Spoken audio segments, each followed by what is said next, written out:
நம்ம இன்னைக்கு பார்க்க போற டாபிக் கிளாஸ் 6ல இருக்கக்கூடிய எ பாட்டில் ஆஃப் டியூ அப்படிங்கிற சம்மரி தான் பார்க்க போறோம். சாப்டர் 1ஓடது. ஸோ இதுல வர 3 மெயின் கேரக்டர்ஸ் பத்தி பார்த்தலாம். ராமநாதன் தான் இந்த ஸ்டோரியோட ப்ரோட்டகானிஸ்ட் தான் இந்த ஸ்டோரியை மூவ் பண்ணி கொண்டு போறவங்களே இவங்க தான். ஸோ நெக்ஸ்ட் கேரக்டர் வந்து மதுமதி அப்படிங்கிறது ராமநாதனுடைய ஒய்ஃப். ஸோ 3வது கேரக்டர் வந்து மஹிபுட் அப்படிங்கிறது அந்த ஊருக்கு வரக்கூடிய ஒரு முனிவர். ஸோ இவங்க 3 பேர் வச்சு அந்த கதை ஃபுல்லாவே மூவ் ஆகும். இப்போ நம்ம ஸ்ட்ரெயிட்டா ஸ்டோரிக்குள்ள போயிடலாம். ராமநாதன் வந்து ஒரு ரிச் லேண்ட்லார்டோட பையன் தான். ஸோ ராமநாதனோட அப்பா வந்து ஒரு ரிச் லேண்ட்லார்டு. அவங்க இறக்கும் போது இறந்துடுறாரு. ஸோ இறக்குறதுக்கு முன்னாடி ராமநாதனுக்கு வந்து நிறைய நிலங்களை வந்து கொடுத்துட்டு தான் வந்து போறாரு. ஆனா ராமநாதன் வந்து ஒரு நாள் கூட அந்த நிலங்களை வந்து பாதுகாத்து ஒண்ணுமே வச்சதே கிடையாது, அப்படியே போட்டுட்டாங்களாம்.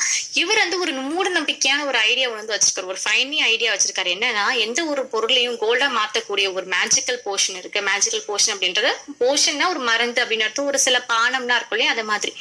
ஸோ அந்த மருந்தை பத்தி தெரிஞ்சுக்கிறதுக்கு இவரோட டைம், இவரோட காசு எல்லாத்தையுமே வந்து செலவு பண்ணிட்டே இருக்காங்களாம். ஸோ அந்த ஊர்ல இருக்கக்கூடிய மக்களுமே இவர் ரொம்ப சீட் பண்ண ஆரம்பிக்கிறாங்க. இல்ல எனக்கு அந்த மருந்தை பத்தி தெரியும் அப்படின்னு சொல்றாங்க. பட் எதுவுமே வந்து இது பண்ண மாட்டாங்க, ஏன்னா அப்படின்ற ஒரு மருந்தே கிடையாது இல்லையா.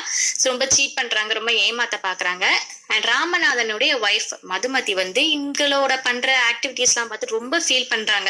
என்ன இவங்க இப்படி மணி இந்த அளவுக்கு வேஸ்ட் பண்றாங்களே, மக்கள் எல்லாரும் வந்து முட்டாளா நினைக்கிறாங்க. பட் அது கூட அவர் புரிஞ்சுக்காம காசு எல்லாமே வேஸ்ட் பண்ணிட்டு இருக்காங்க. அண்ட் இப்படியே இவர் வந்து மணியை வந்து ஸ்பெண்ட் பண்ணிட்டே போனாரு அப்படின்னா கடைசியில ஒரு நாள் எந்த ஒரு மணியே இல்லாம ரொம்ப நிப்பாரு அப்படின்ட்டு வந்து யோசிச்சுட்டு ரொம்ப வரி பண்ணிட்டு இருக்காங்களாம். ஒரு நாள் ஒரு முனிவர், சேஜ் அப்படின்னா முனிவர் நடத்தும். ஸோ ஒரு முனிவர் வந்து மஹிபுட் அப்படிங்கிறது, ஸோ அவர் வந்து அவங்களோட டவுனுக்கு வந்து வராங்க. ஸோ ராமநாதன் போறாரு, அந்த முனிவரோட ஃபாலோவர் வந்து மாறுறாரு.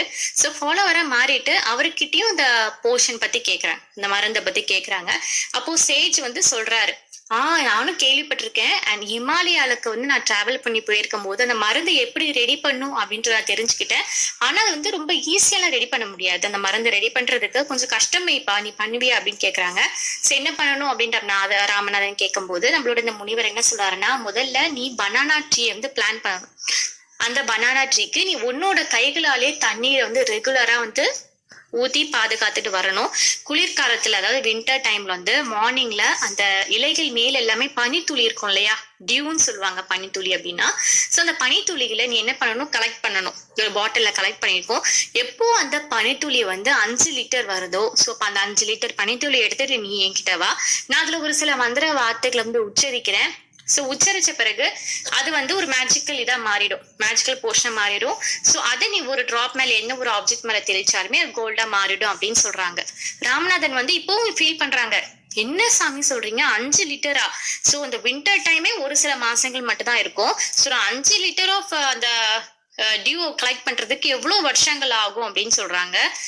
சாமிஜி சொல்றாரு, நீ ஒரு ட்ரீ இல்ல, நீ எவ்வளவு பெரிய இடத்துல எவ்வளவு பனானா ட்ரீ வேணும் பிளான் வந்து பண்ணிக்கலாம், அது உன்னோட இஷ்டம். அண்ட் டைம் அப்படிங்கிறது கண்டிப்பா ஆகும், பட் உனக்கு அந்த மேஜிக்கல் போர்ஷன் வேணும்னா நீ வந்து ட்ரை பண்ணி தான் ஆகணும் அப்படின்னு சொல்றாங்க. இன்னொரு விஷயம் சொல்றாங்கன்னா, இந்த பனானா ட்ரீ நீ பிளான் பண்ற இல்லையா, இதை பிளான் பண்ணி அதை பாதுகாத்து அந்த டியூவை கலெக்ட் பண்ற வேலை முழுக்க நீ மட்டுமே தான் பண்ணணும் அப்படின்ற மாதிரி வந்து சொல்லிடுறாங்க.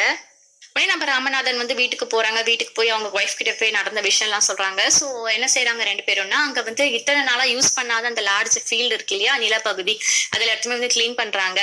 கிளீன் பண்ணிட்டு நம்மளோட ராமநாதனே அங்க வந்து நல்லா பனானா ட்ரீயை வந்து பயிரிட்டுறதுக்கு ஏற்ற மாதிரி ரோவா ஒவ்வொரு செடியா வந்து வந்துருக்காங்க.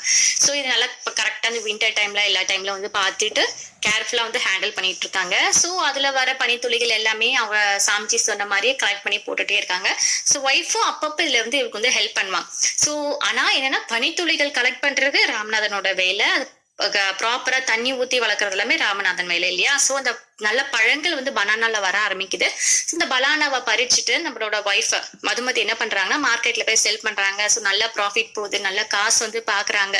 ஸோ அந்த காசு வச்சு மறுபடியும் இன்னும் கொஞ்சம் அந்த பிளான்டேஷன் வந்து அதிகப்படுத்துறாங்க, விவசாயம், பனானா விவசாயத்தை வந்து அதிகப்படுத்துறாங்க. இப்போ நான் அவங்க கிட்ட ஒரு தோட்டம் மாதிரி ஃபுல் ஒரு பிளான்டேஷன் ஃபீல்டாவே வந்து அந்த இடம் மாறிடுச்சு. ஸோ ஒரு பிக்கர் ஒரு பனானா போர்ஷனா ஆயிடுச்சு. ஸோ வந்து 6 வருஷம் கம்ப்ளீட் ஆகுது. ஸோ 6 வருஷம் கழிச்சு பார்த்தா அவர் வந்து அந்த பனித்துளிகளை வந்து அந்த 5 லிட்டர் வந்து சேர்த்து வச்சுட்டார். ஸோ 5 லிட்டரை சேர்த்து வச்சுட்டு அந்த பாட்டில் வந்து கேர்ஃபுல்லா எடுத்துட்டு போய் மறுபடியும் நம்மளோட சாமிஜி கிட்ட குருஜி கிட்ட வந்து குடுக்குறாங்க.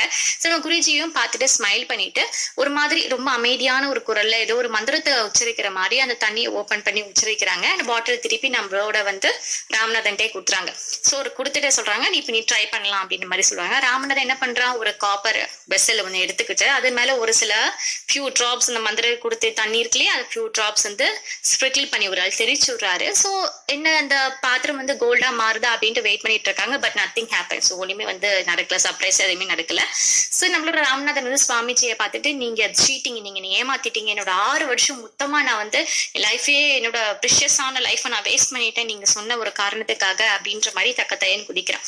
உடனே நம்ம சுவாமிஜி வந்து சிரிச்சிட்டு நம்ம ராமநாதனோட வைஃப் மதுமதி இருக்காங்களே அவங்க கூப்பிடுறாங்க. ஸோ மதுமதி வந்து ஒரு பெரிய 6 பாக்ஸ் எடுத்துட்டு வராங்க. ஸோ சாமி முன்னாடியும் ராமநாதன் முன்னாடியும் ஓபன் பண்றாங்க. ஓபன் பண்ணா அந்த பாக்ஸ்குள்ள ஃபுல்லாவே நிறைய கோல்டு காயின்ஸா வந்து இருக்கு. ஸோ இது வந்து பார்த்துட்டு முனிவர் வந்து நம்மளோட ராமநாதன் பக்கம் திரும்பி சொல்றாங்க, இந்த கோல்டு எல்லாம் மாற்றக்கூடிய மருந்து அப்படிங்கிறது இந்த உலகத்துல வந்து கிடையாதுப்பா.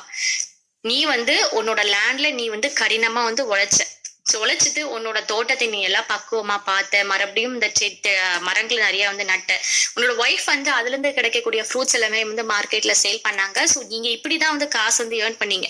பட் இதை நான் வந்து சொல்லியிருக்கலாம் முன்னாடி, இல்லப்பா உன்னோட லேண்ட் சும்மா இருக்குல்ல, நீ பிளான் பண்ணு, விவசாயம் பண்ணு, இப்படி மார்க்கெட்ல செல் பண்ணு, காசை ஏர்ன் பண்ணு அப்படின்னா நீ கேட்டிருப்பியா, கேட்க மாட்டேன். அதனாலதான் நான் உன் வழியிலேயே போய் உன்னை மாத்தினேன் அப்படின்ற மாதிரி வந்து சொல்றாங்க. இதெல்லாம் கேட்டுட்டு நம்மளோட ராமநாதன் வந்து ஆமா இல்ல இவ்வளோ முட்டாள்தனம் பண்ணிட்டோம் அப்படின்ட்டு நம்ம சுவாமிஜியோட வார்த்தைகளை நல்ல ஆழ்ந்த மனசுல இருந்து அண்டர்ஸ்டாண்ட் பண்ணிட்டு அன்னில இருந்து அவரோட விவசாயத்தை இன்னும் நல்ல கண்ணுங்கரமா பார்க்க ஆரம்பிச்சாராம். நிறைய ஹார்ட் ஒர்க் வந்து போட்டாராம். மறுபடியும் நிறைய போர்ஷன் ஆஃப் பிளான்ட்டை வந்து விவசாயம் பண்ண வந்து ஆரம்பிச்சாங்க. ஸோ இதோட இந்த ஸ்டோரி முடிஞ்சிருச்சு. ஸோ இந்த ஸ்டோரி எழுதின ஆத்தர் சுதா மூர்த்தி அப்படிங்கிறங்க. உங்களுக்கு இந்த லெசன் புரிஞ்சுது அப்படின்னா ஒரு லைக் போட்டுட்டு உங்க ஃப்ரெண்ட்ஸோட வாட்ஸ்அப் எல்லாமே வந்து ஷேர் பண்ணி விடுங்க.